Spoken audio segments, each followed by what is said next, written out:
يسألونك ماذا أحل لهم قل أحل لكم الطيبات تم سے پوچھتے ہیں کہ کون کون سی چیزیں ان کے لیے حلال ہیں، ان سے کہہ دو کہ سب پاکیزہ چیزیں تم کو حلال ہیں۔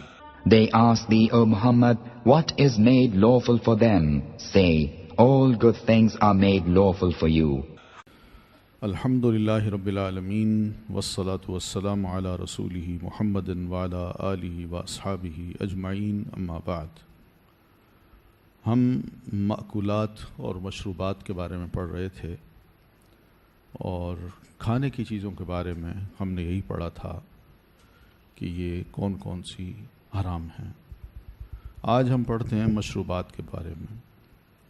بہت سی چیزیں ہیں جو پی جاتی ہیں اور لیکوڈ حالت میں ملتی ہیں، مائع صورت میں، تو اسلام نے بھی اس بارے میں بھی ہمیں الحمدللہ کہ رہنمائی کی ہے کہ ہم مسلمان کیا پئیں۔ ہمارے نبی صلی اللہ علیہ وسلم کی آمد سے پہلے اہل عرب کے ہاں نہیں بلکہ پوری دنیا میں پینے کی جو اشیاء ہوتی تھیں ان پہ کسی قسم کی پابندی نہیں تھی۔ جو حرام چیزیں ہیں وہ تھوڑی ہیں، بہت زیادہ نہیں ہیں، لیکن ان تھوڑی چیزوں کو حرام قرار دینے کی وجہ اور سبب یہ ہے کہ وہ ہمارے لیے مضر ہیں۔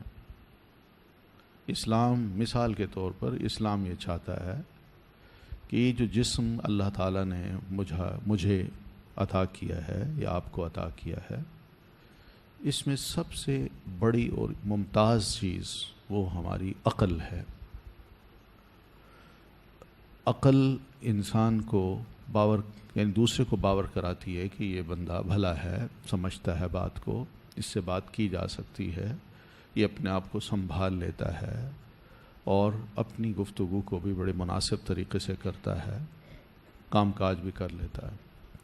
لیکن یہ عقل اگر چھن جائے تو آپ سوچیے نا، ہم اس کو کیا کہتے ہیں؟ پاگل ہے۔ تو دین یہ نہیں چاہتا کہ ہماری عقل جو اللہ تعالیٰ نے صحیح سالم بنائی ہے، ٹھیک بنائی ہے، اس عقل میں کسی قسم کا کوئی فطور آئے، بے ہوشی آئے کہ وہ پاگلوں جیسی حرکتیں کرے یا پاگلوں جیسے کام کرے یا پاگلوں جیسی باتیں کرے۔ تو عقل کی حفاظت یہ بھی ہماری شریعت چاہتی ہے۔ تو عقل کی حفاظت کے لیے اللہ تعالیٰ نے ہر وہ مشروب، ہر وہ کھانے کی چیز جو جائز ہے، جو ہماری عقل کو متاثر نہیں کرتی، اس کو کہا یہ جائز ہے۔ لیکن جو چیز ہماری عقل کو یا بدن کو متاثر کرے اور ہماری عقل پر وقتی طور پر بالکل پردہ چھا جائے، پردہ پڑ جائے اور کچھ سمجھ نہ آئے انسان کو کہ میں کس قسم کی بات کر رہا ہوں، میرے سامنے کون بیٹھا ہے، تو یہ زیادتی ہے، ایک انسان کی زیادتی ہے۔ جو اللہ نے نعمت دی ہے اس عقل کو اس نے خراب کرنے کی کوشش کی ہے۔ تو اس وجہ سے ہر وہ نشہ آور چیز، چاہے وہ پینے کی ہو یا کھانے کی ہو، آپ صلی اللہ علیہ وسلم نے بھی نہیں، قرآن مجید نے اس کو حرام قرار دیا ہے۔ اس لیے قرآن مجید میں صاف صاف کہا گیا انما الخمر والمیسر والانصاب والازلام رجس من عمل الشیطان فاجتنبوہ۔ تو یہ فرمایا ہے کہ شراب کیا ہے؟ رجس ہے، من عمل الشیطان ہے، اور تیسری چیز کیا ہے؟ فاجتنبوہ، اس سے بچو۔ اجتناب کا لفظ جو ہے یہ فعل امر ہے، یہاں فاجتنبوہ، اجتنبوہ فعل امر ہے نا؟ واحد اس کا کیا ہوگا کوئی جانتا ہے؟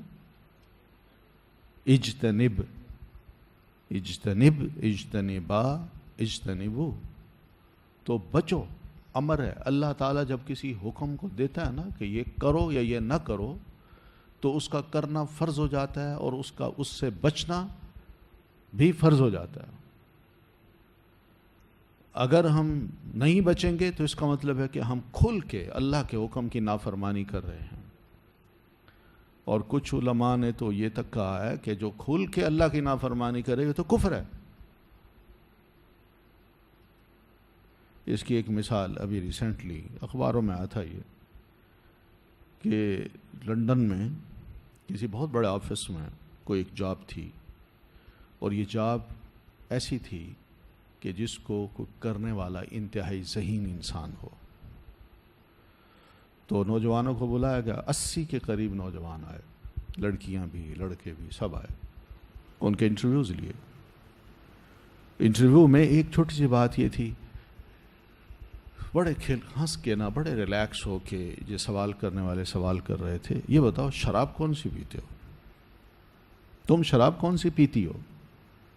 تو بڑے فخر سے، یہ میں اس قسم کی شراب، میں اس قسم کی پیتا ہوں. اچھا، اس کی کیا پرائس ہے، کہاں سے ملتی ہے، پھر کیا ہوتا ہے؟ بڑا وہ اپنے آپ بڑا یعنی خوش ہو کے یہ باتیں کرتے جائے. ایک کینڈیڈیٹ آیا، ینگ سا تھا، سمجھدار تھا، اس سے بھی یہ سوال کیا گیا. اس نے کہا میں تو شراب نہیں پیتا. انہوں نے کہا کیوں؟ حیران ہو کے سب نے پوچھا کیوں؟ انہوں نے کہا بس اس لیے کہ اس کا فائدہ کچھ نہیں ہے، یہ عقل کو خراب کرتی ہے، اور دوسرا ہے کہ بے ہوش ہو جاتا ہوں میں، نشہ چڑھ جاتا ہے، اور اس صورت میں کوئی کام نہیں کر سکوں گا.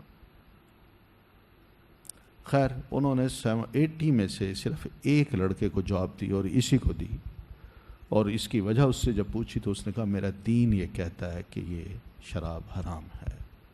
پہلی بات تو یہ جس کی وجہ سے میں نہیں پیتا. تو انہوں نے کہا بھائی تم ہی آ جاؤ، یہ سیٹ تمہارے لیے مناسب ہے، کیونکہ ہمیں جہاں بندہ وہ چاہیے جو الرٹ ہو کے بیٹھے. یہ تو سب نشے والے ہیں، انہوں نے تو یہاں بیٹھ کے کام ہی الٹے ہمارے کرنے ہیں.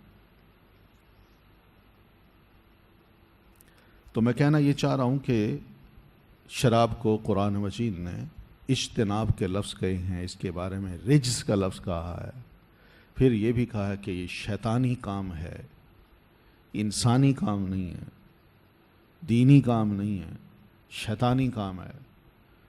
تو بتائیے اس سے بڑھ کر حرمت کی اور کیا دلیل ہو سکتی ہے؟ قرآن مجید میں یاد رکھیے، قرآن مجید میں اللہ تعالیٰ نے حرمت کے لیے جو لفظ بولے ہیں، ایک تو یہ کہا حرما، ٹھیک ہے، پھر دوسری بات یہ کہی ہے کہ اسی طرح کے لفظ فعل نہیں، کہ خبردار یہ نہ کرنا، باز رہو. پھر تیسرا یہ کہ جو اس کام کو کرے، کسی بھی کام پہ اللہ تعالیٰ نے لعنت بھیجی ہو کہ جو یہ کرے گا اس پر اللہ کی لعنت.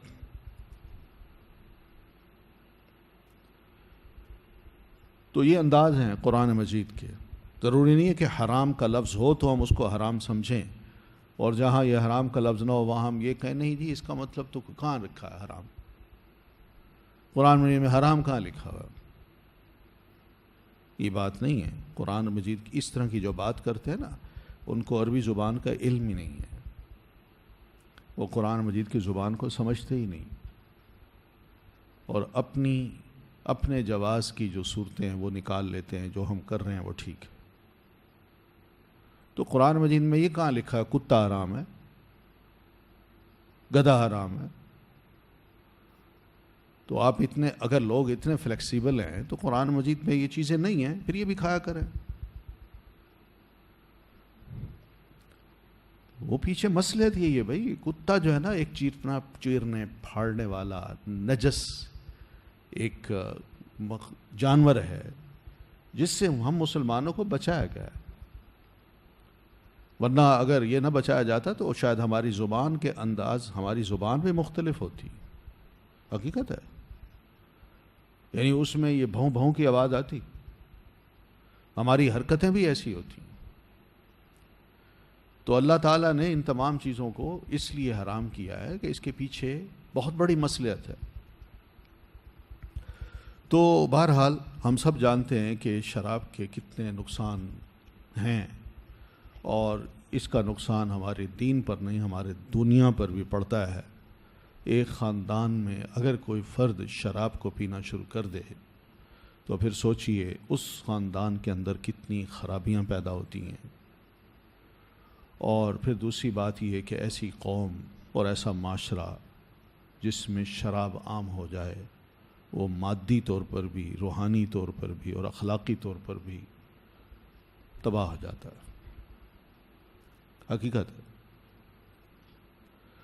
مادی طور پر یہ دیکھیے، جس کو بھی یہ لت لگ جائے وہ کچھ نہیں کہے گا، وہ کہے گا پہلے مجھے یہی پلائی جائے، بس گھر میں کھانا ہے نہیں، بچے بھوکے ہیں، بچوں کے پاس بچوں کے پہننے کے کپڑے نہیں، مگر وہ اپنی اس شراب کا بندوبست ضرور کروائے گا۔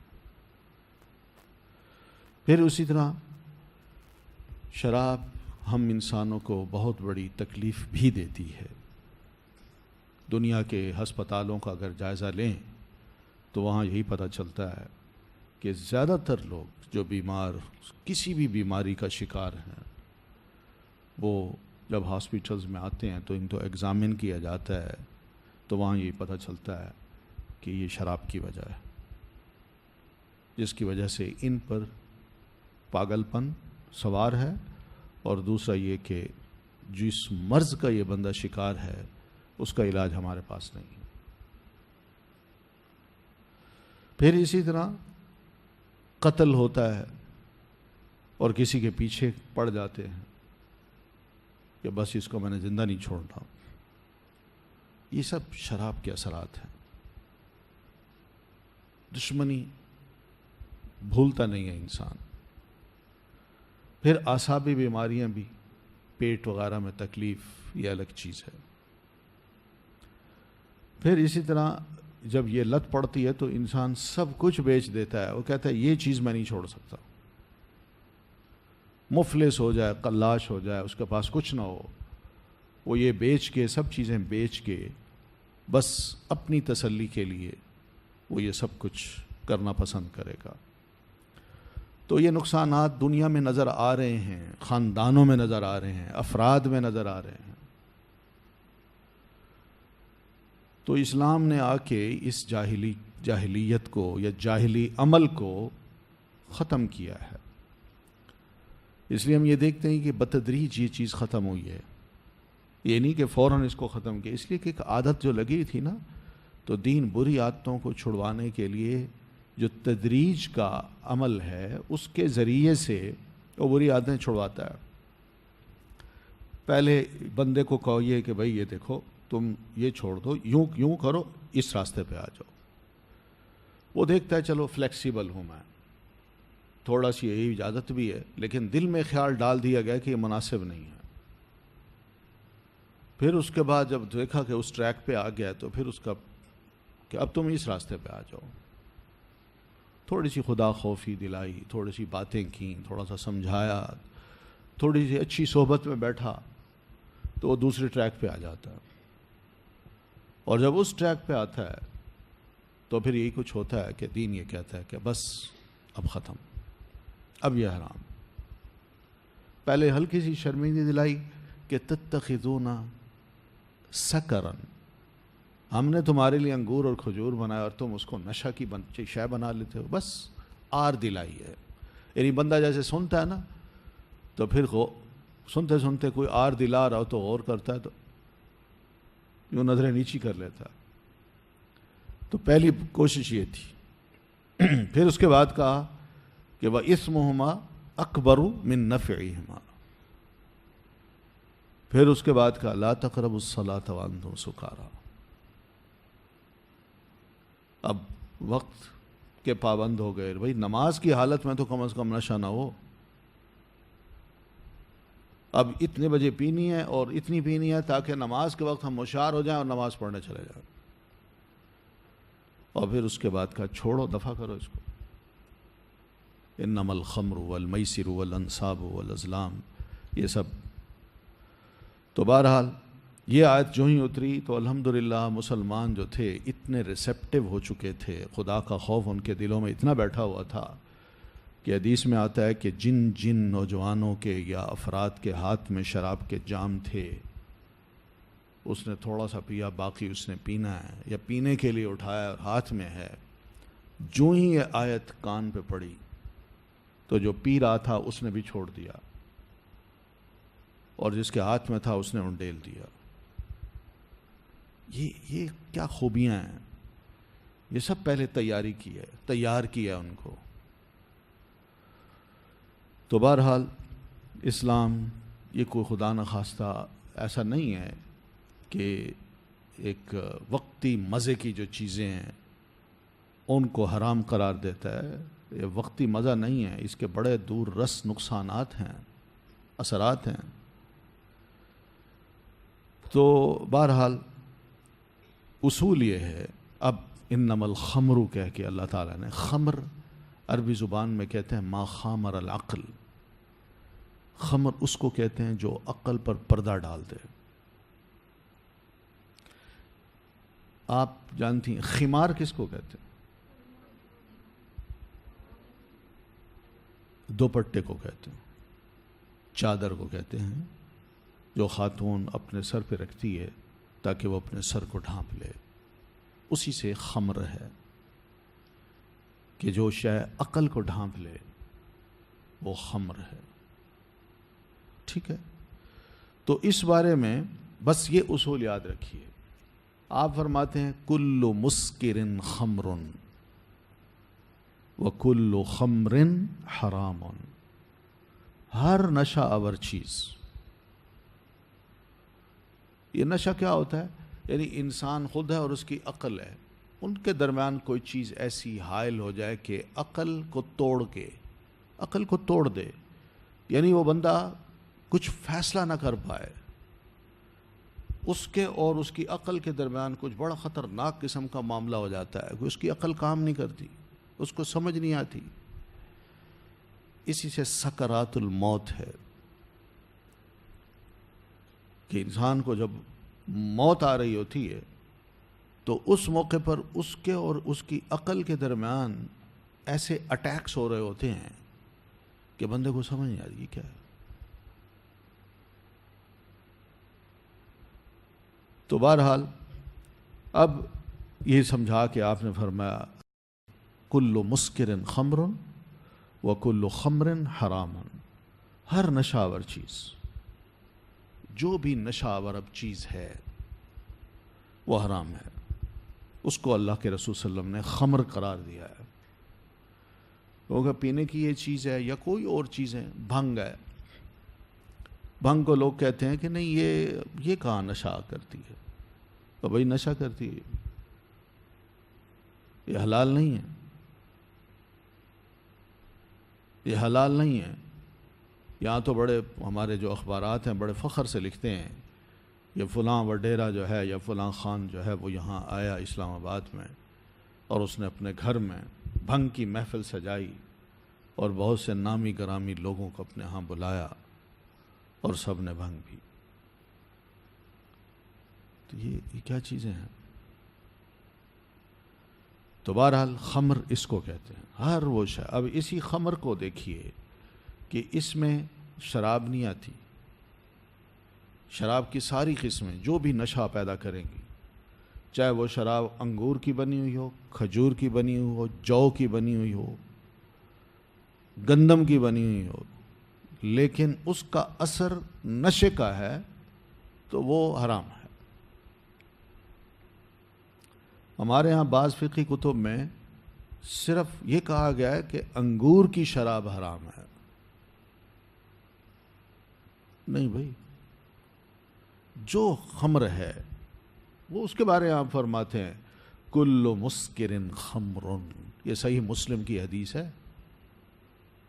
وکل خمر حرام۔ تو ایک تو پینے کی جتنی چیزیں ہیں جن میں نشہ ہوگا وہ حرام، کھانے کی چیزیں اس میں کیا کیا ہے، چرس ہے، افیم ہے، اور چرس کی بے شمار قسمیں ہیں، یہ سب نشہ ہے، نشہ۔ آپ دیکھیں اس چرس کی صرف جو کسی ملک میں لے جانا اور آنے کا جو بزنس ہے وہ کتنا خطرناک ہے کہ بعض ملکوں نے تو یہ کہہ رکھا ہے کہ ہمارے ملک میں اگر کوئی یہ شے آ گئی کسی بھی صورت میں اور لانے والا پکڑا گیا تو اس پہ کیس نہیں چلے گا، اس کی سوائے اس کی اور سزا نہیں کہ ہم اس کی گردن اڑا دیں گے. موت ہے اس کی سزا اور کچھ نہیں ہے. اور بعض ملکوں نے اس کی سزا عمر قید رکھی ہے. یہ بظاہر یوں ہی کہتے ہیں، لیکن یہ پورا گینگ جو ہوتا ہے نا، پھر اس کو جب پکڑتے ہیں اور دیکھتے ہیں کہ ان کے نقصانات ہمارے ملک کو زیادہ پڑ رہے ہیں، لا اجازت نہیں دیتا، تو ان کو دوڑا کے پیچھے گولیاں مار کے ختم کر دیتے ہیں. لوگوں کو ہوا نہیں لگتی وہ کہاں ہیں، وہ کہتے ہیں گم ہو گئے ہیں، کہیں چلے گئے ہوں گے. اتنی خطرناک چیز ہے یہ. اور پھر جب پیسہ ہے وہ جو ناجائز طریقے سے جب لوگوں کے ہاتھوں میں آتا ہے تو آپ سوچیں اس پیسے سے کتنے جرائم ہو سکتے ہیں. لوگوں کو خریدا جا سکتا ہے، لوگوں کو کہا جا سکتا ہے کہ یہ پیسہ ہے ہم تمہیں دیں گے، تم اس کی بنیاد پہ یہ کام کرو. تو بہرحال نشہ آور چیز جو بھی ہے وہ حرام ہے. ٹھیک ہے، کھانے کی چیز ہو، پینے کی چیز ہو. اس لیے یہ جو سوالات ہوتے ہیں نا بعض اوقات، جی دوائی میں نشہ ہو یا جو سینٹس ہیں مختلف قسم کے، ان میں اگر کوئی اس طرح کی چیز ہو تو اس میں بس یہی اصول یاد رکھیے، ما اسکر کثیرہ فقلیلہ حرام. یہ نبی علیہ الصلوۃ والتسلیم کا ایک اور ارشاد ہے. یہ اصول ہے، آپ نے بتایا. ما وہی عام ہے، جو چیز بھی اسکرا نشے میں ڈال دے، کثیرہ اس کی زیادہ مقدار، یعنی کسی شے کی زیادہ مقدار پینے سے انسان نشے میں آ جائے تو فقلیلہ حرام، تو اس کی چھوٹی سی مقدار بھی حرام ہے. یہ آپ نے فرمایا. ٹھیک ہے. اسی طرح آپ یہ بھی فرماتے ہیں ما اسکر الفرق منہ فملء الکف منہ حرام. جو چیز فرق ایک پیمانہ ہے، تو جو چیز فرق کی مقدار میں نشہ آور ہو، یعنی آپ یوں سمجھ لیں کہ زیادہ زیادہ 1 پاؤ 1.5 پاؤ ہوگا، تو فرق کی مقدار میں وہ شے انسان کو نشے میں ڈالتی ہو، آپ فرماتے ہیں فَمِلْءُ الْكَفِّ مِنْهُ حَرَامٌ، تو اس کی چلو بھر مقدار بھی حلال نہیں ہے، وہ بھی حرام ہے. تو مراد یہ ہے کہ اس میں مت جائیے کہ جی تھوڑی پیتا ہوں نشہ نہیں ہوتا. تو جو نشے والی چیز ہے، وہ جو نشہ کرے مکمل، وہ زیادہ پینا وہ حرام ہے، تھوڑی تھوڑی پینا حرام نہیں ہے. آپ بھی فرما رہے ہیں فقلیلہ حرام، اس کی تھوڑی سی مقدار بھی حرام ہے. تو بہرحال یہ نشے کے بارے میں ہے. اب اس کی تجارت کے بارے میں بھی صاف صاف ہمارے دین نے کہا ہے کہ جب شراب حرام ہے تو اس کی تجارت بھی حرام ہے، چاہے یہ تجارت غیر مسلموں کے ساتھ بھی کی جائے. ہم کہیں نہیں جی ہم تو غیر مسلموں کو دے رہے ہیں، چرس ہے، افیم ہے، یہ ہمارے ہاں اگر کوئی اگائے اور یہ کہے جی میں تو یہ اس لیے اگا رہا ہوں تاکہ میں غیر مسلموں کو نشائی بناؤں اور ان کا پیسہ میرے ہاں آئے اور اس پیسے سے میں اسلحہ خریدوں اور پھر غیر مسلم کے خلاف لڑوں، یہ شیطانی باتیں ہیں. بنیاد ہے جب اس کی خراب ہے، جیسے ہم نے پہلے پڑھا تھا کہ نیک نیتی سے کوئی حرام شے حلال نہیں ہو جاتی ہے نا. تو اس اصول کو بھی ہم نہیں کہہ سکتے کہ یہ طریقہ درست ہے. تو باقی یہ ہے کہ ہم وہ حدیث اچھی طرح یاد رکھیں جو سنن ترمذی میں پیارے نبی صلی اللہ علیہ وسلم نے فرمایا تھا کہ لعن النبی صلی اللہ علیہ وسلم فی الخمر 10، کہ شراب کے بارے میں 10 بندوں پر اللہ کے رسول اللہ نے لعنت بھیجی ہے. عاصرہا ومعتصرہا وشاربہا وحاملہا والمحمولۃ الیہ وساقیہا وبائعہا وآکل ثمنہا والمشتری لہا والمشتراہ لہو. یہ 10 بندے ہیں کہ شراب نہ چھوڑنے والا، یہ فیکٹری ہو یا کوئی چھوٹا سا کاروبار ہو، وہاں شراب نچوڑی جاتی ہے، اور نچڑوانے والا وہ کہتا ہے مجھے بنا دو، اتنا آرڈر میں دیتا ہوں تمہیں۔ پھر پینے والا اور اٹھانے والا، یہ نچڑوانے والا جو ہے یہ کون ہے؟ یہ پلوانے والا بھی ہے۔ یعنی کسی کو آرڈر دیتا ہے، وہ شراب بنا کے اس کو دیتا ہے، تو اس نے خود نہیں پینی، دوستوں کو بھی پلانی ہے، دوسروں کو بھی پلانی ہے۔ اور پینے والا، پھر اٹھانے والا، یعنی وہ بن گئی تو اب اٹھا کے ٹیبل پہ لا کے نہ بہرا وہ رکھ دیتا ہے۔ دیکھ لیں کاموں کی نزاکت، دیکھ لیں کہ حلال کام کون کون سے ہیں اور حرام کام کون کون سے ہیں۔ پھر جس کے لیے اٹھا کر لے جائی جائے، یعنی جس نے آرڈر دیا ہے اس کے لیے کوئی، وہ لوگ کہتے ہیں نا او جی میں تو بس اپنی گاڑی پہ ایک شے لاتا ہوں اور پھر فیکٹری سے اٹھاتا ہوں یا ایک دکان سے اٹھاتا ہوں، دوسری دکان پہ جا کے چھوڑاتا ہوں، اس کے مجھے اچھی بھلی مزدوری مل جاتی ہے۔ اب یہ اچھی بھلی مزدوری جو ہے نا، اس میں کیا ہے، اس کی بھی انوالومنٹ ایسی ہے کہ جس کے لیے اٹھا کر لے جائی جا رہی ہو۔ پلانے والا یہ بہرا ہوتا ہے، یا گھر میں کام کرنے والا جو خادم ہے وہ ہوتا ہے۔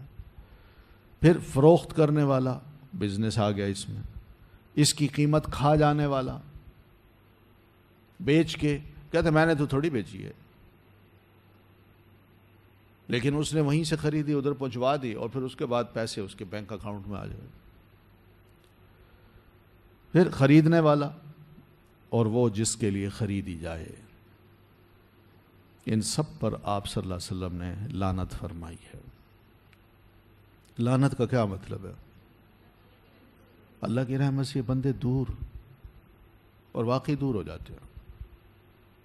یہ اور بات ہے کہ آپ جیسے جو سادہ لوگ ہیں ان کے سامنے وہ کہیں جی اللہ کی بڑی رحمت ہے، لوگ کہتے ہیں،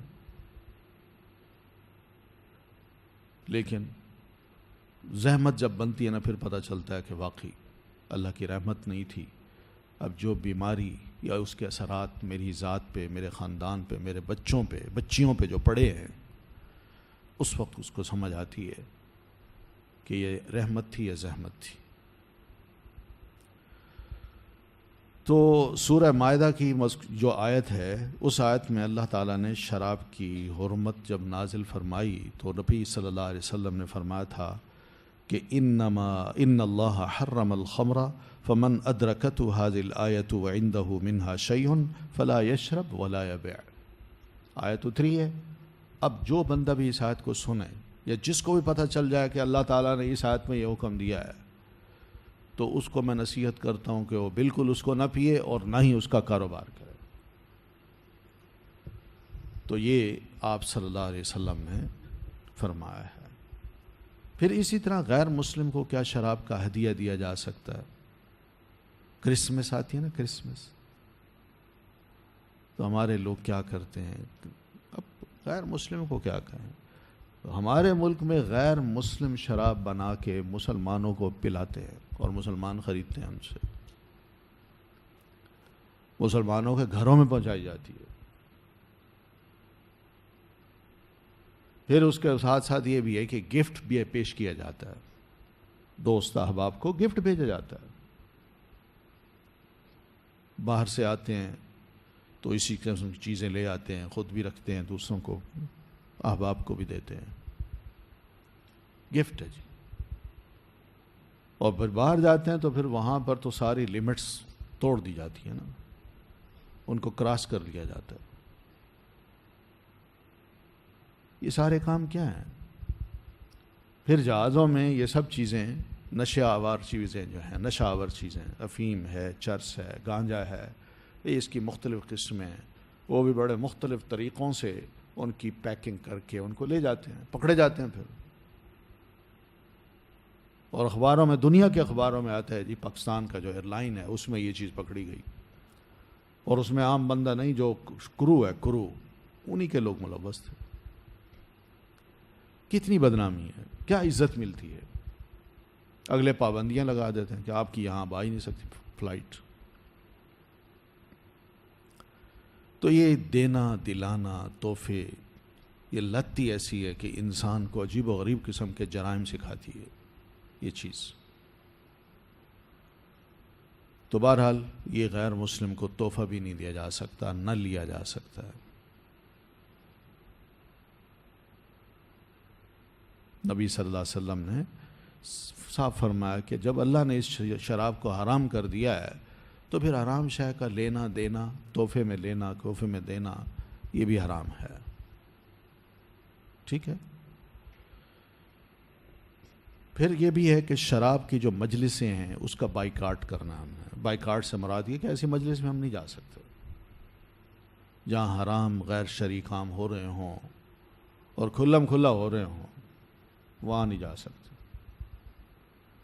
آپ صلی اللہ علیہ وسلم فرماتے ہیں من کان یؤمن باللہ والیوم الآخر فلا یقعد علی مائدۃ تدار علیہا الخمر, کہ جو اللہ اور قیامت کے دن پر ایمان رکھتا ہے تو اس دسترخوان پر مت بیٹھے جس پر شراب کا دور چل رہا ہو. کھانے اور بھی ہیں لیکن وہاں شراب کا دور بھی چل رہا ہے بجائے پانی کے, وہاں مت بیٹھے. کیونکہ آج شریعت یہ کہہ رہی ہے حرام ہے, تو دور اس دسترخوان پہ بیٹھ کے وہ ایک حرام چیز کو دیکھے گا, ابتدا میں تو نفرت کرے گا, پھر برداشت کر لے گا, پھر اس کو کچھ نہیں سمجھے گا, اور پھر اس کے بعد وہ کہے گا ذرا میں بھی چکھ کے دیکھ لوں. یہ طریقہ ہے. دوسرے بھی کہتے ہیں یار اچھا نہیں لگتا, ہم سب پی رہے ہیں تو پیو تو صحیح, تھوڑی سی پی لو, زیادہ نہ پینا. یہ ہمارے جو فنکشن ہیں بڑے بڑے, جابز بھی لوگ کرتے ہیں, بڑی اچھی پوزیشن پہ ہوتے ہیں, بہترین دنیا کی کمپنی میں ہوتے ہیں, وہاں جاب لیکن اس کے ساتھ ان کے ہاں کوئی 2 مہینے بعد 3 مہینے بعد کوئی بڑا فنکشن ہوتا ہے, اور ہر ایک کو کہتے ہیں بھئی آپ نے پہنچنا ہے. اور ایسے موقع پر وہ کہتے ہیں اگر نہ گئے تو یہ ہمیں نوکری سے فارغ کر دیں گے. حالانکہ ایسی بات نہیں ہوتی, ایسی بات نہیں ہوتی. لیکن جاتے ہیں لوگ, پھر وہاں انہی کے ساتھ کھڑے ہو کے شرابیں بھی پیتے ہیں, پھر مکسنگ بھی ہوتی ہے, اور بھی پتہ نہیں کیا کیا گند ہوتا ہے وہاں. یہ سارے کام ہوتے ہیں.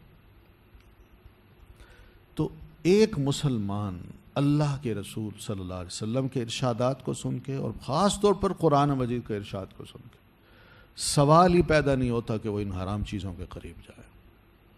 وہ اپنے اسلام کی نمائندگی دوسروں کے سامنے یوں کرے گا کہ میرا دین اس چیز کو حلال نہیں کہتا, اس لیے میں اس محفل میں آنے سے معذور ہوں, میں نہیں آ سکتا.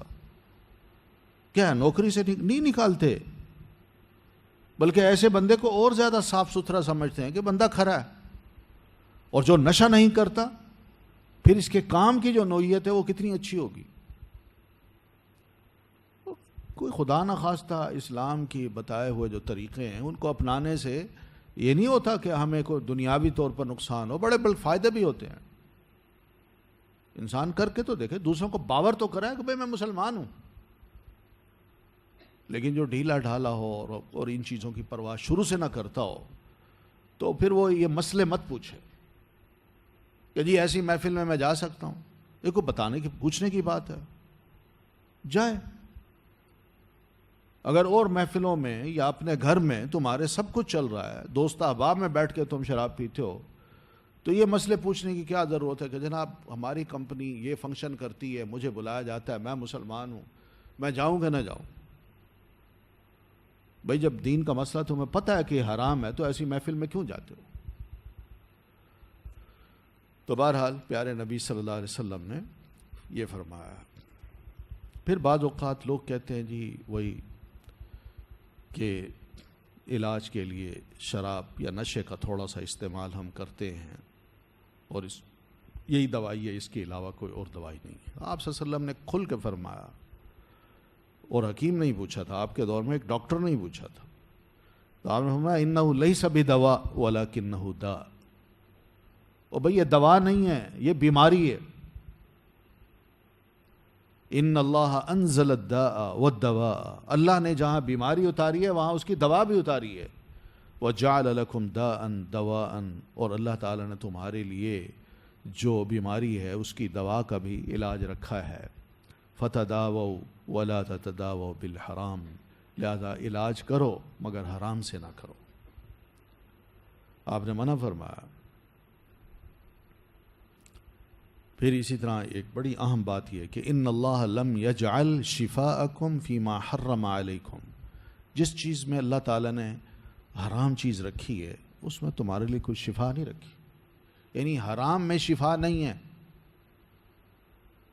بس چاہے کوئی کیا کچھ کہے، اس میں سوال ہی پیدا نہیں ہوتا کہ شفا ہو، بلکہ اور ایک بیماری سے نجات ملے گی 10 بیماریاں اور پڑ جائیں گی۔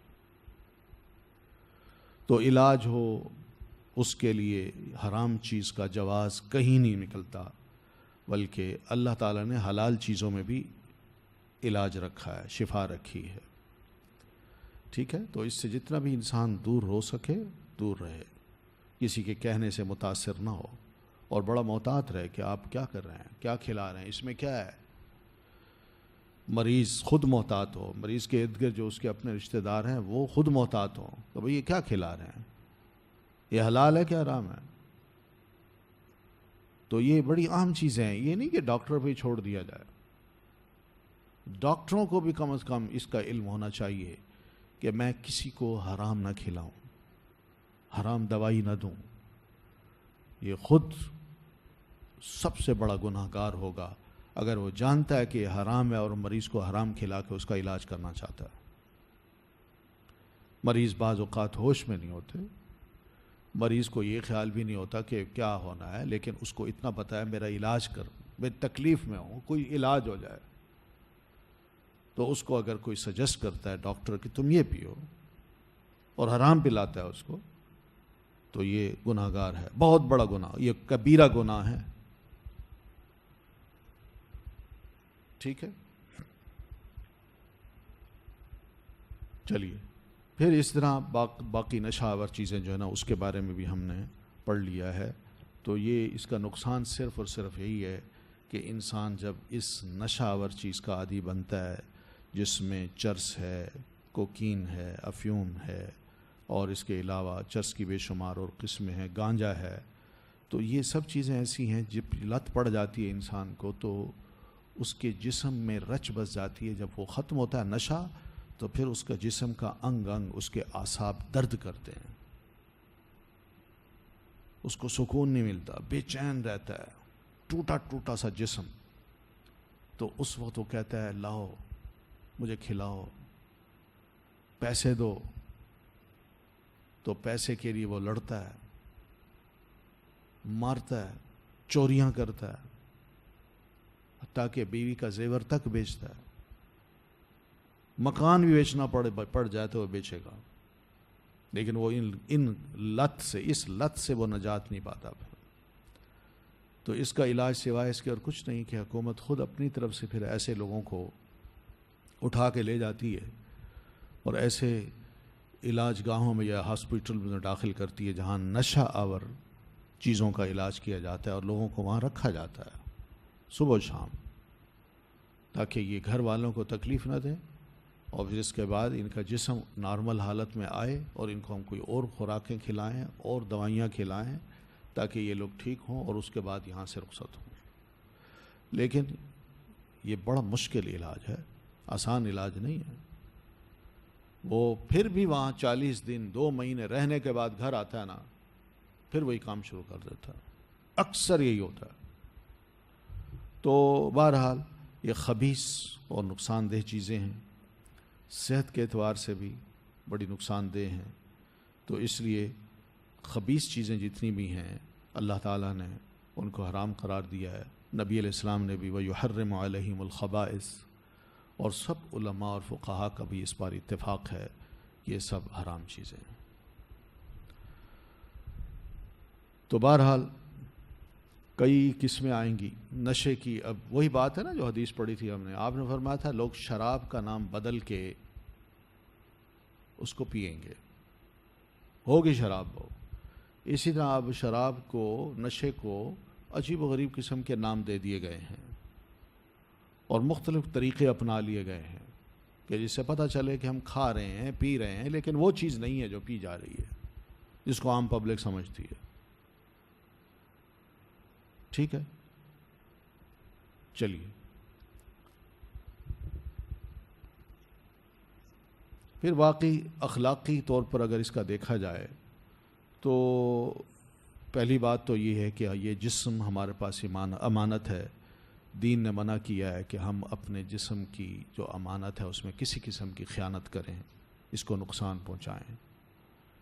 تو اس لیے یہ بھی فرمایا لا تقتلوا انفسکم، تم اپنے آپ کو مت مارو، یہ مارنے والی بات ہے نا۔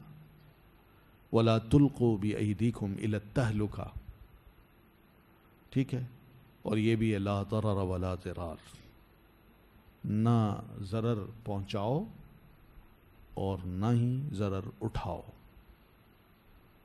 یہ بھی اصول ہے، نہ کسی کو تکلیف دو اور نہ تکلیف اٹھاؤ، بڑا اہم اصول ہے۔ تو اپنے آپ کو ہم تکلیف ہی دیتے ہیں نا، پھر یہ تکلیفیں اٹھاتے ہیں، دوسروں کو بھی کہتے ہیں کہ لائی جی میری یہ ریکوائرمنٹ ہے، پوری کیجیے۔ اب اسی ضمن میں آپ یہ بھی دیکھ لیں کہ خبیث چیزوں میں خاص طور پر جو تمباکو ہے، سگریٹ ہے، اسی طرح اور کیا ہے،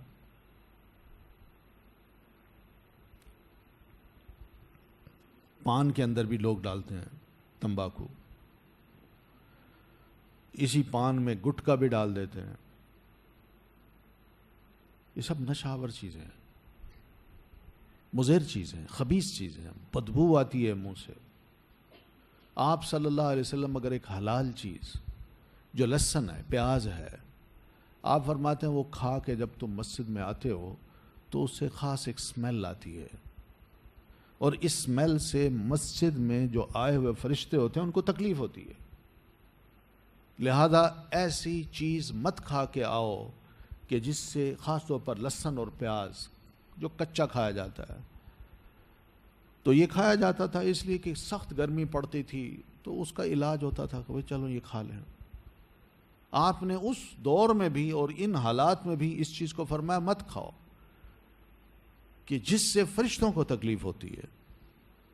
تو صحابہ رک گئے، انہوں نے تکلیف برداشت کر لی گرمی کی، مگر یہ کھانا نہیں کیا۔ تو سگریٹ پی کے انسان مسجد میں آ جائے، نسوار ہے، وہ تمباکو کو کوئی اس طرح پیس کے اس کے اندر کچھ اور چیزیں ڈال کے وہ بنا دیتے ہیں، وہ چھوٹی سی پلاسٹک کا چھوٹا سا لفافہ ہوتا ہے، وہ اس میں ڈال کے بیچتے ہیں، وہ لوگ لے لیتے ہیں، اپنی جیب میں رکھ لیتے ہیں۔ یعنی آپ دیکھیے اس کی قدر دیکھیے، یہی لوگ جب مسجد میں جاتے ہیں نا تو اسی نسوار کو نکال کے اپنے بوٹ کے اندر رکھ دیتے ہیں، اور جب مسجد سے باہر نکلتے ہیں تو بوٹ سے نکال کے یہاں رکھتے ہیں، پہلے منہ میں ڈالتے ہیں پھر جاتے ہیں۔ یعنی سوچئے، یعنی خود ان کی نظر میں بھی اس کی کوئی ویلیو نہیں ہے، سمجھتے ہیں کہ غلط چیز ہے مگر اس کے باوجود بھی۔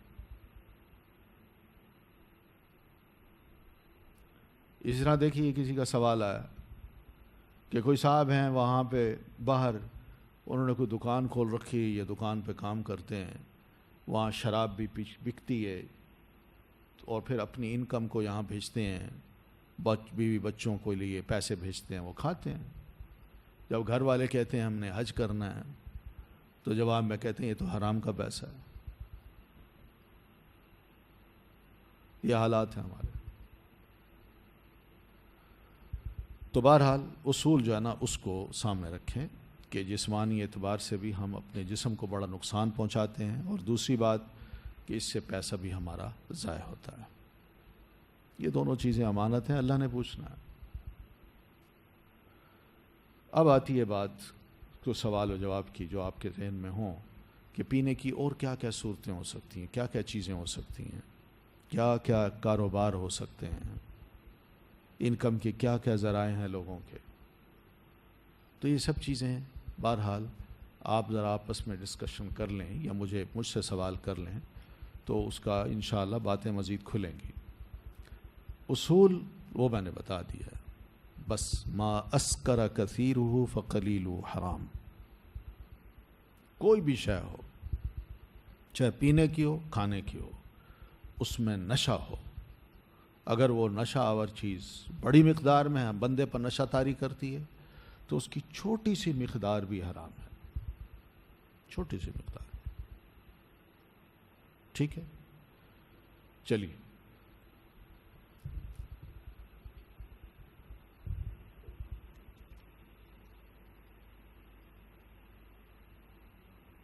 ہے کوئی سوال؟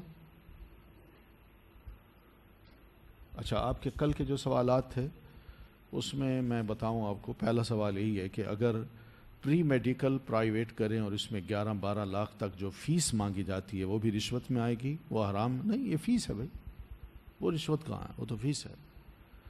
آپ چاہتے ہیں کہ یونیورسٹی میں نہ جائیں، میڈیکل یونیورسٹی میں یا کالج میں نہ جائیں اور آپ الگ پڑھیں، تو وہ ایک ظاہر ہے، ایک پروفیسر ہے، وہ آپ کو کہتا ہے کہ بھائی میں آپ کو ٹائم دوں گا تو میں اتنے پیسے لوں گا، تو ٹھیک ہے، تو اس میں کوئی رشوت کی بات نہیں. بے شک بس یونیورسٹی میں اس کی فیس کتنی کم کیوں نہ ہو، لیکن پرائیویٹ جو ادارے ہیں وہ اگر یہ کام کر رہا. ہم ٹیوشن پڑھتے ہیں، آپ بتائیں ٹیوشن گھر پڑھانے کے لیے جو آتا ہے ٹیچر یا خود پڑھنے جاتے ہیں، جو فیس وہ لیتا ہے وہ کالج لیتا ہے، یونیورسٹی لیتی ہے، وہ بھی ایسا مسئلہ نہیں ہے. کیا بینک کے ہر ڈپارٹمنٹ میں نوکری جائز ناجائز ہوگی؟ بس وہی بات سامنے رکھیں. جیسے نشے میں آپ صلی اللہ علیہ وسلم نے فرمایا 10 بندے انوالو ہوتے ہیں، ایسے سود میں بھی جتنے بندے انوالو ہوں گے جس ذریعے سے بھی، وہ بہرحال ٹھیک نہیں ہوگا. باقی کچھ اسلامی بینک ہیں ان کے بارے میں کہا جاتا ہے کہ وہ سود پر کام نہیں کرتے. نہیں، وہاں ہو رہا ہے، ایسا مسئلہ نہیں ہے. انہوں نے بڑی نیک نیتی کے ساتھ یہ اسلامی بینک شروع کیے تھے کہ ہم چاہیں گے کہ لوگوں کو سود سے نکال کے ان کو کچھ حلال آپشن جو ہے نا ان کو بتائیں اور ان کا پیسہ لے کے اس کو بزنس میں لگائیں. اتنا کچھ ہوا ہے، یہ نیک لوگوں نے بڑا پیسہ دیا ہے. اب ہوا یوں ہے کہ آگے جا کے یہ کام سٹاپ ہو گیا. وہ سٹاپ یوں ہوا ہے کہ پہلی بات یہ کہ میں جو بینک بناؤں گا نا، تو ملک کا جو اسٹیٹ بینک ہے وہ کس کے ساتھ جڑا ہوا ہے؟ ورلڈ بینک کے ساتھ. اور ورلڈ بینک کے جو اصول اور قاعدے ہیں، پرنسپلز ہیں، وہ اپنے امپلیمنٹ کراتا ہے، تب جا کے ایک کرنسی کی ایک ویلیو بنتی ہے اور پھر اس کا پیسہ محفوظ رہتا ہے، اس کو ویلیو دی جاتی ہے. تو ورلڈ بینک کا جو سسٹم ہے بنیادی طور پر ہے ہی سارا سود کا. تو اس میں جو بھی بینک بنتا ہے وہ سب سے پہلے اسٹیٹ بینک میں اپنے آپ کو رجسٹر کراتا ہے اور پھر اس کے بعد اس لائن میں آ جاتا ہے جہاں دوسرے بینک ہوتے ہیں. یہاں ضرورت تھی کہ علماء اور فقہاء مل بیٹھتے اور اس پر مزید کچھ اجتہاد کرتے، کچھ راستے نکالتے. یہاں بھی کام رک گیا. پھر دوسرا کام یہ تھا کہ پبلک کا پیسہ لینا ہے تو بینکوں کی طرح ہم نے رکھ کے اس سے فائدہ، ذاتی فائدہ نہیں اٹھانا. بینک نے اپنا فائدہ نہیں اٹھانا، وہ تو دوسرے اٹھا رہے ہیں. پبلک کا پیسہ ایک امانت ہے. تو اس پبلک کے پیسے کو کوئی بزنس پہ لگایا جاتا اور وہاں سے جو پروفٹ ہوتا وہاں غریبوں کو دے دیا جاتا تاکہ غربت دور ہوتی. لوگ فقیر ہیں، ان کے پاس پیسہ نہیں، ان کو کسی کو ریڑھی لگا کے دے دی جاتی کہ یہ لو. لیکن یہ کام بھی نہیں ہوا. یہ تو بڑے فخر سے اخباروں میں آتا ہے، الحمدللہ 1 سال کے اندر ہمارے اس ملک میں اتنی برانچز کھل گئی. ہم اللہ کا شکر ادا کرتے ہیں، لیکن یہ کہیں ذکر نہیں ہوتا کہ ان برانچز سے یا اس بینک نے اتنے ملین یا ٹریلین پیسہ جو ہے وہ اپنے ہاں جمع کر لیا ہے اور جمع کرنے کے بعد یہ کسی غریب کی مدد کر رہا ہے. یہ نہیں ہو رہا. امیر آدمی مطمئن بیٹھا ہے اور غریب کا جو پیسہ ہے، غریب کو جو کوئی حق ہی نہیں مل رہا. ہونا یہ چاہیے تھا کہ یہ سارا پیسہ لے کے اس کی زکوٰۃ نکالتے جو پروفٹ ہوتا وہ الگ ہوتا، اور پھر یہ مختلف اپنے اپنے شہروں میں 100-200 بندوں کی ذمہ داری ایک بینک برانچ لے لیتی کہ یہ لیجئے جی، ہم آپ کو دیتے ہیں، آپ کام کریں۔ کوئی بندے ایسے تیار کر لیے جاتے جو معاشرے میں جاتے، دیکھتے مختلف گھرانوں کی حالت، دیکھتے کہ یہاں بیوہ عورت ہے، یہاں بوڑھا بزرگ رہتا ہے، یہاں یتیم بچے رہتے ہیں، ان کو کھانے پینے والے پرسانے والے ان کا کوئی نہیں ہے، تو یہ پیسے ہم ان میں تقسیم کر دیں۔ کچھ بھی نہیں، کچھ بھی نہیں۔ ہم زکوٰۃ کے مال پر اعتراض کرتے ہیں کہ گورنمنٹ زکوٰۃ لیتی ہے اور وہ آگے غریبوں کو، مستحقین کو نہیں دیتی۔ تو اب سوچیں، ہمارے اسلامی بینک جو ہیں وہ حلال آمدنی کے نعرے سے یا لفظوں سے لوگوں کو پیسے جمع کر کے نہ ان کو بھی انفارم کرتے ہیں کہ ہم نے کتنا پیسہ کمایا آپ کے پیسوں سے، اور نہ ہی دوسروں کو یہ پتہ چلتا ہے کہ کیا واقعی غریبوں کی مدد کی بھی جا رہی یا نہیں۔ تو بہرحال اگر یہ بینک اسلامی جو ہیں، اگر یہ اس اجتہاد کو، اس کوشش کو کنٹینیو کریں کہ ہاں بھائی ہم آگے بڑھیں گے، ہم اور راستے نکالیں گے، علماء کا پینل ہو پورا جو مل بیٹھیں، تو پھر تو نوکری ٹھیک ہے۔ اور اگر یہ وہیں رک گئے ہیں، آگے کچھ نہیں کر پا رہے، اور وہی بینکنگ سسٹم جو عام بینکنگ، سیکولر بینکنگ کا ہے، اگر وہ بھی وہیں ہے، تو پھر ایسی صورت میں ایسے بینکوں میں کام کرنا ٹھیک نہیں ہے، اور نہ ایسے بینک سے انکم درست ہوگی، چاہے اس پر لیبل کتنا ہی کیوں نہ لگا ہو کہ اسلامی بینک ہے۔ آپ اس وقت بھی چلی جائیں، میں کہیں کسی بینک میں، عام کمرشل بینک ہے اور اسی طرح کے دوسرے بینکس ہیں، اگر ان میں اکاؤنٹ کھولتا ہوں تو وہ بھی اتنا چارج لے لیتے ہیں جتنا یہ لے لیتے ہیں اسلامی بینک والے۔ کہتے ہیں یہ تو طے شدہ فیس ہے، یہ تو ہر بینک لیتا ہے۔ پھر بھائی آپ میں اور ان میں کیا فرق ہے؟ آپ کتنے غریبوں کی مدد کر رہے ہیں؟ وہ بھی اپنی اماؤنٹ بڑھاتے جا رہے ہیں، وہ ریٹنگ کی بات ہے نا، بس وہی مقابلے ہو رہے ہیں اور کچھ نہیں۔ ایسا بینک جس میں سود پر لون نہ دیا جاتا ہو، وہاں سے لون لینا جائز ہے، ٹھیک ہے، بالکل آپ ضرور لیں، اور ایسا سودا بھی کیا جا سکتا ہے جس پر کوئی سود نہ ہو، ضرور لیں، لون پر لیں، کوئی سود نہ ہو اس پہ، اور کوئی اسی طرح کوئی قرضہ دیتا ہے اس پہ کوئی سود نہیں لیتا، تو ٹھیک ہے آپ لیجیے، ٹھیک ہے۔ بس اتنا یاد رکھیں کہ بہت سے کام ایسے ہوتے ہیں جس کا ہمیں علم نہیں ہوتا، بس یہ یاد رکھیں۔ ابھی وہ کہتے ہیں جی آپ لون لے لیں، پھر اس کے بعد کچھ عرصے کے بعد وہ کہتے ہیں جی حکومت نے کہا ہے کہ آپ 3% آپ ان سے انٹرسٹ لیں، 5% لیں، 10% لیں، وہ سلسلہ وہی شروع ہو جاتا ہے۔ کوئی ایسا نہیں ہے کہ بھئی یہ اب دیکھیں میں آپ کو بتاؤں، جو اسلامی بینک ہیں ہمارے، اگر آپ ان سے کہنا جی میں نے ایک مکان خریدنا ہے یا گاڑی لینی ہے، تو وہ کہتے ہیں ہاں لیجیے، ہمارے یہ اصول ہیں، فقہاء کرام یہ فرماتے ہیں، اللہ کے رسول کا یہ ارشاد ہے، یہ ہے، وہ سب کچھ کہہ کے نا آپ بڑے متاثر ہوں گے، ہاں بھائی بات صحیح ہے، لے لیا آپ نے لون، گاڑی لے لی۔ اب وہ جو انہوں نے فارم تیار کر رکھے ہوتے ہیں نا، ان فارمز میں بہت سی ایسی باتیں ہوتی ہیں جو آپ گہرائی سے پڑھتے ہیں، اور لیکن ایک جگہ آتی ہے کہ جہاں یہ لکھا ہوتا ہے کہ آپ نے یہ انسٹالمنٹس جو ہے نا ہر مہینہ پابندی کے ساتھ جمع کرانی ہے، اور اگر یہ انسٹالمنٹس جمع نہ ہوئیں تو آپ پر پینلٹی لگے گی۔ تو وہ جو ہی آپ نے وقت پہ جمع نہ کرائی، آپ کو ہفتے کے اندر اندر لیٹر آ جائے گا کہ جی اتنی پینلٹی کے ساتھ جمع کرنا۔ اب سوال یہ ہے کہ پینلٹی کیا ہے؟ یہ سود ہے۔ قرآن مجید کی آیت آپ پڑھتی ہیں، سورہ بقرہ کے آخری رکوع سے پہلے کی آیت ہے کہ جس میں اللہ تعالیٰ فرماتے ہیں وَإِن كَانَ ذُو عُسْرَةٍ فَنَظِرَةٌ إِلَى مَيْسَرَةٍ، اگر مقروض تنگ دست ہو تو اس کو مہلت دو. یہ نہیں کہا کہ اس پہ پنلٹی لگا دو. اس کی کوئی وجہ ہوگی بھائی، وہ قسطیں تمہیں دے رہا ہے، ایک آدھ قسط نہ دینے کی کوئی وجہ ہو سکتی ہے، اسے پوچھا جا سکتا ہے بھائی کیوں، لیکن اس سے وہ نہیں پوچھا جاتا. تو یہ قرآن مجید کی جو آیت ہے اور اس کے اندر جو اللہ تعالیٰ نے ہم مسلمانوں کو حکم دیا ہے، اس کی کھلم کھلا وائلیشن ہے یہ پینلٹی.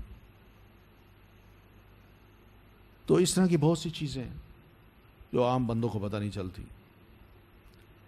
ایک جاننے والے ملک سے باہر رہتے ہیں، وہ جس شاپ میں کام کرتے ہیں، خیر میں بتا چکا ہوں کہ وہ کھلانے کے لیے تو وہ کہتے ہیں حرام کھا لو، لیکن جب حج کی بات ہے یا عمرے کی بات ہے کہتے ہیں حرام کا پیسہ میں نہیں دے سکتا. حرام پیسوں سے حج ہوتا ہے؟ تو بھئی حرام پیسے سے کھانا کھایا جا سکتا ہے؟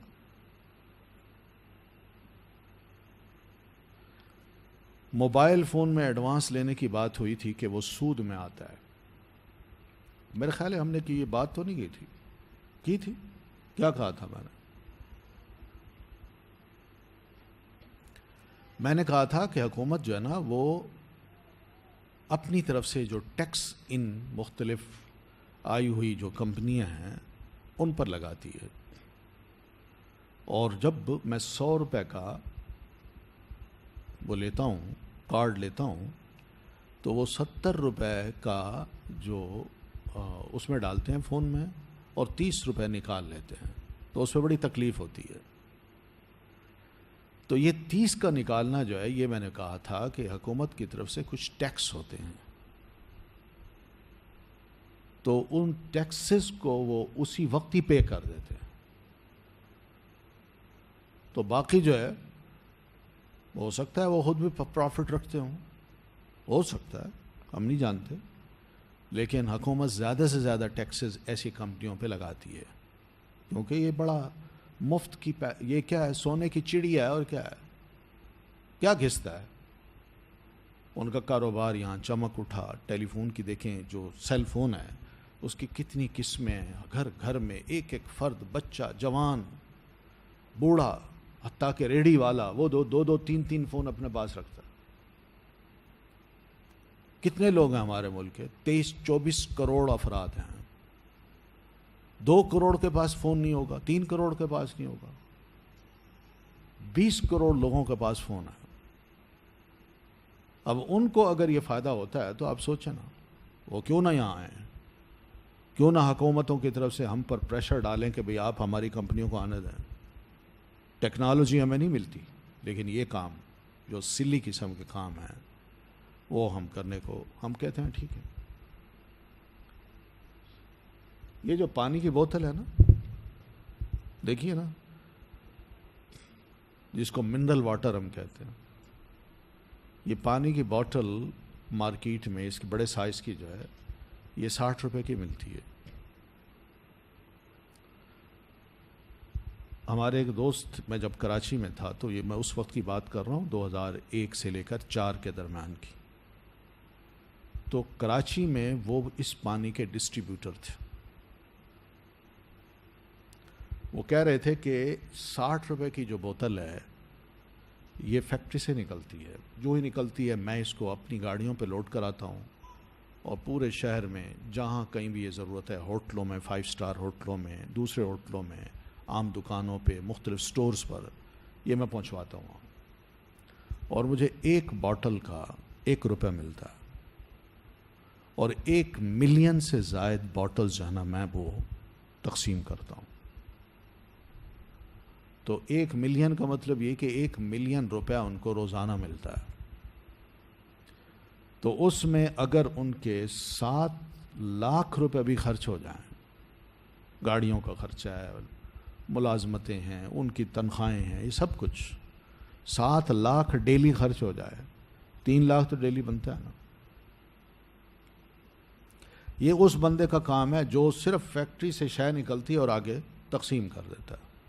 لیکن کمپنی جو فیکٹری میں بناتی ہے اس کو 59 روپے ملتے ہیں 1 بوتل کے، اور ایک بوتل جو پلاسٹک کی بنتی ہے اور بلک میں بنے کسی بھی فیکٹری میں، آپ اندازہ کریں اس پہ کتنا پلاسٹک خرچ ہوگا؟ 1 روپیہ، 2 روپے. پھر اس کے بعد اس پہ لیبل جو لگتا ہے وہ 4 آنے کا بھی نہیں ہے.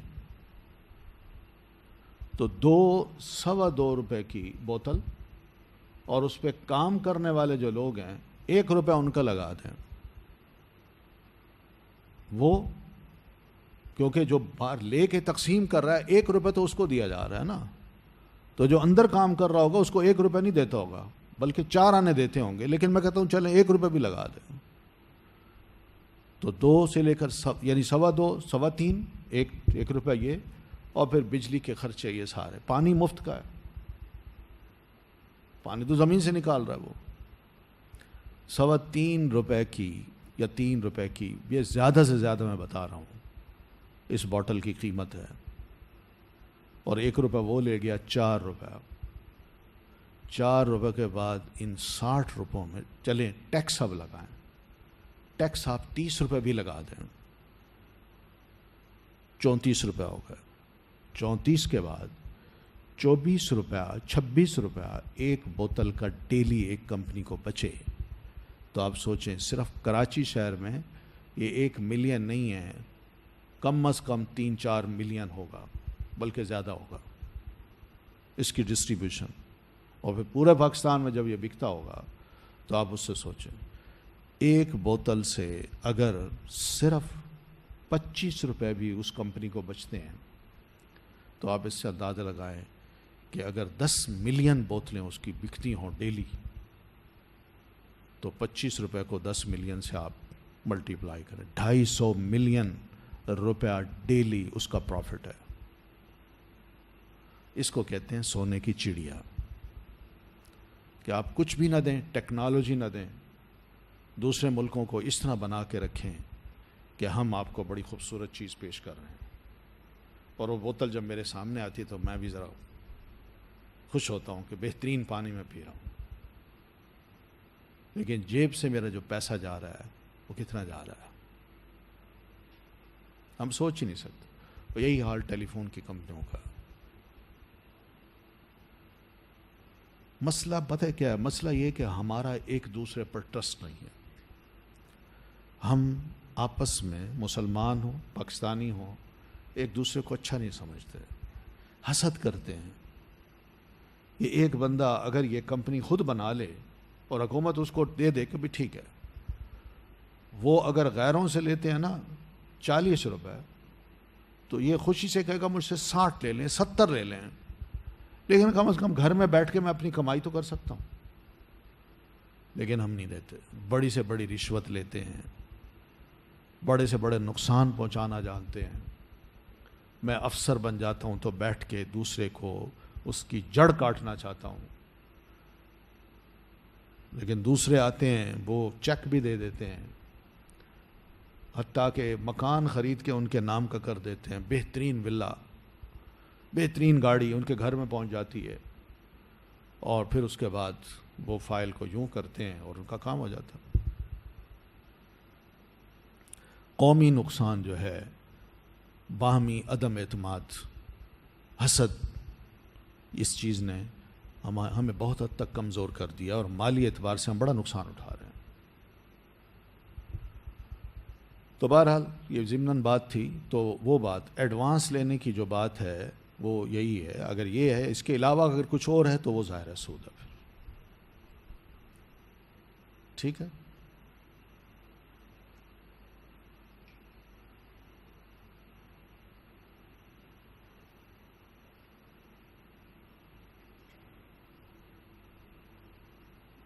باقی یہ خیر یہ چھوٹی چھوٹی باتیں ہیں. ہم بینک میں لین دین میں بہت سے ایسے کام کرتے ہیں جو کہ حقیقت ہے کہ قابل غور ہیں ہم سب کے لیے کہ یہ حلال ذریعے ہیں، حلال طریقے ہیں کہ نہیں ہیں.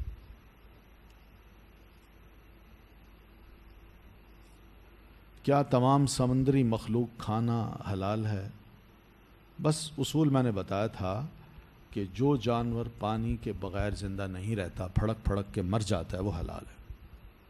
پانی کے اندر کا جانور، ٹھیک ہے نا، پانی سے باہر آتا ہے مر جاتا ہے پھڑک پھڑک کے، تو وہ حلال ہے ہمارے لیے۔ ہمارے گھر کرسچن عورت کام کرنے آتی ہے، وہ اپنی ہر کرسمس پر ہمارے لیے کیک لاتی ہے، کیا وہ کھانا جائز ہے؟ جبکہ ہماری نیت کرسمس کو خاص کر کے کھانے کی نہ ہو۔ آپ کی نیت صحیح ہو، نیک نیتی ایک غلط چیز کو حلال کر دیتی ہے؟ نہیں۔ کرسمس جو ہے نا، کرسمس یہ کیا ہوتا ہے؟ اس کی کیا تعریف ہے؟ کیا کہتے ہیں یہ کرسمس کیا ہے؟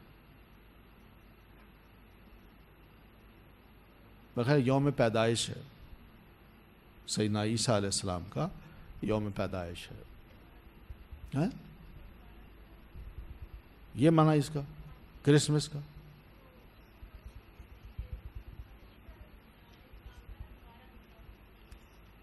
نہیں نہیں، یہی تو کنفیوژن ہے نا۔ کچھ کہتے ہیں اس کا مطلب ہے حضرت عیسیٰ علیہ السلام کا یوم پیدائش ہے، کچھ کہتے ہیں حضرت عیسیٰ علیہ الصلوۃ والتسلیم کا کراس پہ چڑھنا ہے، کچھ یہ کہتے ہیں، اور آپ یہ تیسری تعریف سنیے، دوبارہ زندہ ہونا۔ تو یعنی اس پہ پہلے آپ ریسرچ کریں، جو بھی ہے۔ اگر یہ عقیدہ ہے کہ حضرت عیسیٰ علیہ السلام سولی پہ چڑھ گئے اور ہمارے گناہوں کی پاداش میں وہ یہ سزا بھگت گئے، ہم تو اب بخشے ہوئے ہیں، تو یہ عقیدہ تو قرآن مجید کے بالکل خلاف ہے، توحید کے خلاف ہے، لا الہ الا اللہ کے خلاف ہے۔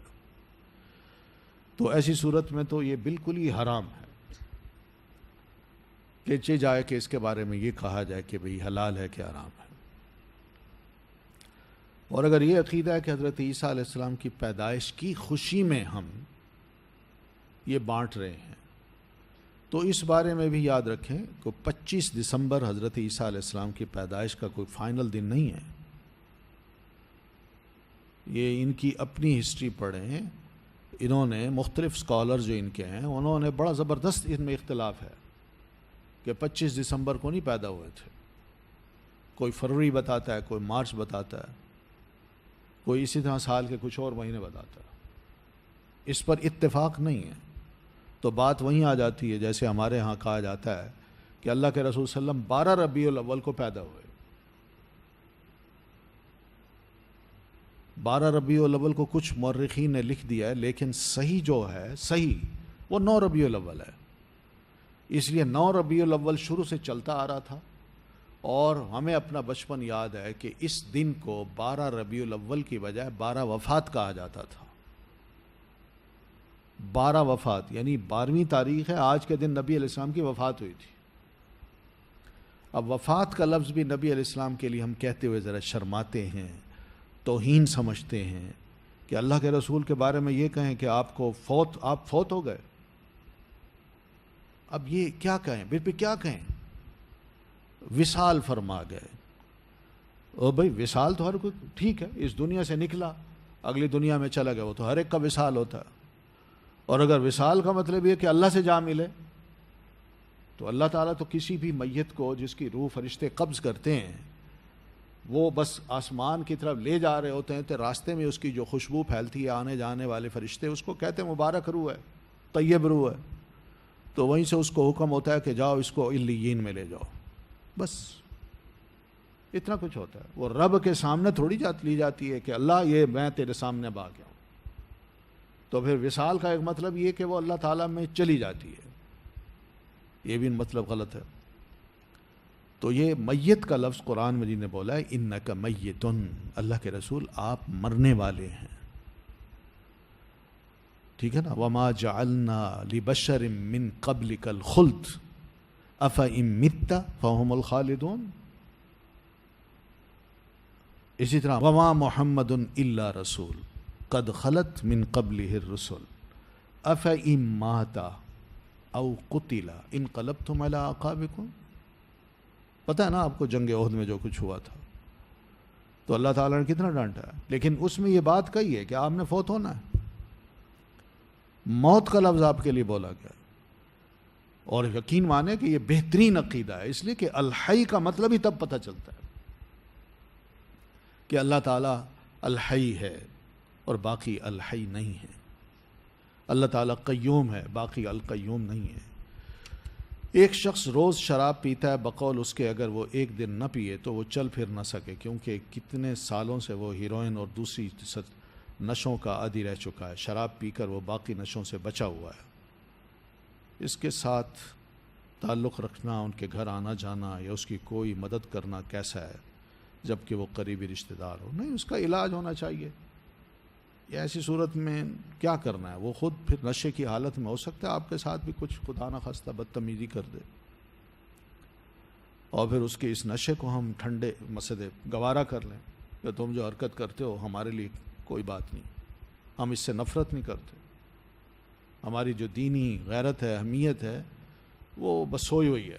ٹھیک ہے، کوئی غصے کا منکر کو ہم نے پسند کرنا شروع کر دیا، جبکہ حدیث میں آتا ہے من رأى منکم منکرا فلیغیرہ بیدی ومن لم یستطع فبلسانی ومن لم یستطع فبقلبی وذلک اضعف الایمان. اور دل سے تو کم از کم نفرت کریں، وہ بھی چلی جاتی ہے، تو وہ ٹھیک نہیں ہے. ہم کوئی بھی چیز کھانے لگیں، خاص کر پیکنگ والی چیز، تو کیسے پتہ چلے گا اس میں سور کے گوشت کی ملاوٹ ہے؟ ایسا کیا لکھا ہوتا ہے کہ ہمیں پہچان ہو جائے اور ہم بچ جائیں؟ ہاں لکھا ہوتا ہے، اس پہ انگریڈینٹس لکھے ہوتے ہیں جو باہر سے پیکنگ والی آتی ہے. ٹھیک ہے نا، وہ پڑھیں اور پڑھ کے اس سے پتہ چلتا ہے کہ ہاں بھائی یہ ٹھیک چیز نہیں ہے. اس لیے وہاں اکثر و بیشتر یہی ہوتا ہے کہ لوگ جب انگریڈینٹس پڑھتے ہیں ان کو سمجھ نہیں آتی تو فوراً نیچے فون نمبر لکھا ہوتا ہے، ان کو فون کرتے ہیں کہ بھئی یہ چیز کیا ہے، یہ آپ نے جو نمبر لکھا ہے K19 یہ کیا چیز ہے؟ تو بتا دیتے ہیں کہ اس میں یہ چیز ہے، یہ چیز. کہتے ٹھیک ہے، اسے پتہ چل جاتا ہے کہ اس میں فیٹ ہے، گوشت کی، سور کی چربی ہے یا اس کا گوشت ہے، اس کو مختلف طریقوں سے بنایا گیا ہے، تو پتہ چل جاتا ہے. اس چیز سے بچے بندہ.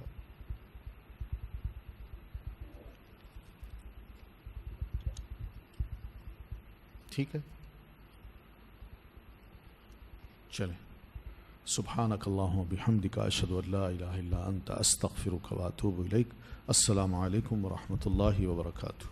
يسألونك ماذا أحل لهم قل أحل لكم الطيبات. تم سے پوچھتے ہیں کہ کون کون سی چیزیں ان کے لیے حلال ہیں، ان سے کہہ دو کہ سب پاکیزہ چیزیں تم کو حلال ہیں. They ask thee, O Muhammad, what is made lawful for them? Say, all good things are made lawful for you. يسألونك ماذا أحل لهم قل أحل لكم الطيبات. تم سے پوچھتے ہیں کہ کون کون سی چیزیں ان کے لیے حلال ہیں، ان سے کہہ دو کہ سب پاکیزہ چیزیں تم کو حلال ہیں. They ask thee, O Muhammad, what is made lawful for them? Say, all good things are made lawful for you.